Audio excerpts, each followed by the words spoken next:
so simple, so easy. It's almost free food.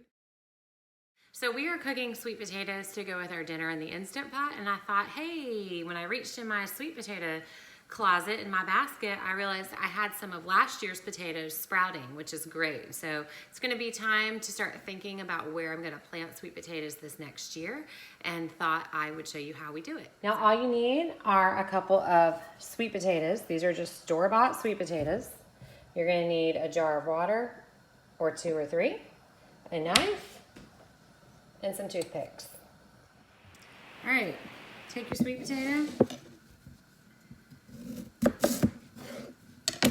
cut one end off. It doesn't matter which end. So I've got this end is exposed. I'm gonna put some toothpicks, well, probably a little higher up. Like this. You need 3 or 4.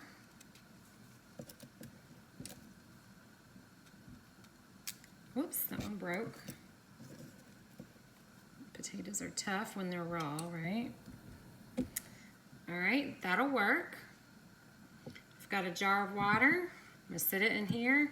I wanna make sure that the bottom of this potato is touching the water, so I need a little bit more water in there. Oh, too much, it's gonna spill. All right, so that's it. So I've got my jar with my sweet potato. The bottom is in the water, and I'm gonna just set it right down here on my windowsill where it can get enough sunlight, and I'm just gonna let it sit and leave it alone. I'm gonna keep an eye on the water. I may need to change that water out every day, every other day, every third day, depending on your water, the temperature, that kind of thing.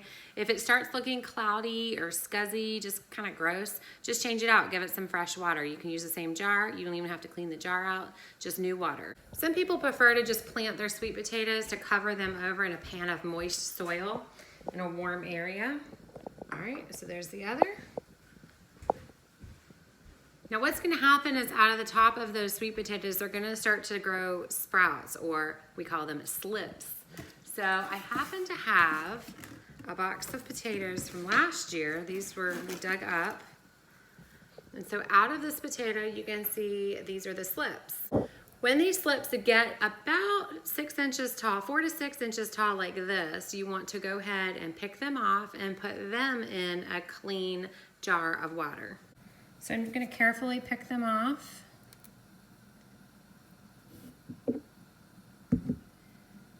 So the very bottom nodule is included there. Let's see if you can see that. All right. And just drop that whole thing in water. So I've got, it's a little one. I'm just gonna pick the bigger ones.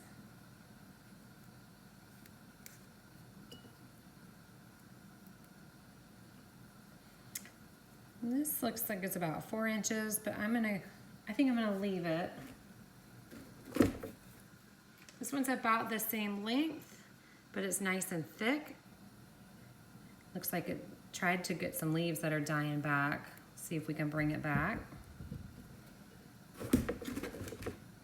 Got a couple more.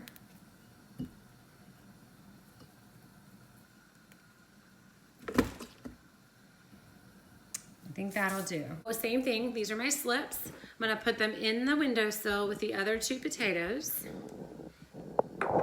Right here.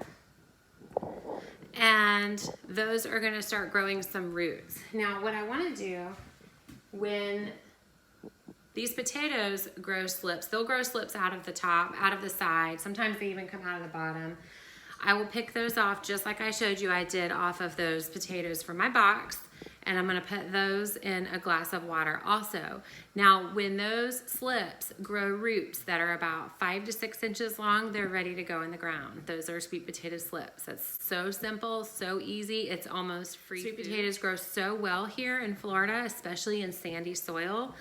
There's no reason nobody should grow sweet potatoes. So wait till after your last frost before putting them in the ground. Our estimated last frost here in zone 8B/9A is gonna be mid-March. So you wanna wait till then before they go in the ground. So right here, towards the end of January, be thinking about it. Where are you gonna put them? Start your slips. Thanks for watching, guys. Until next time, bye.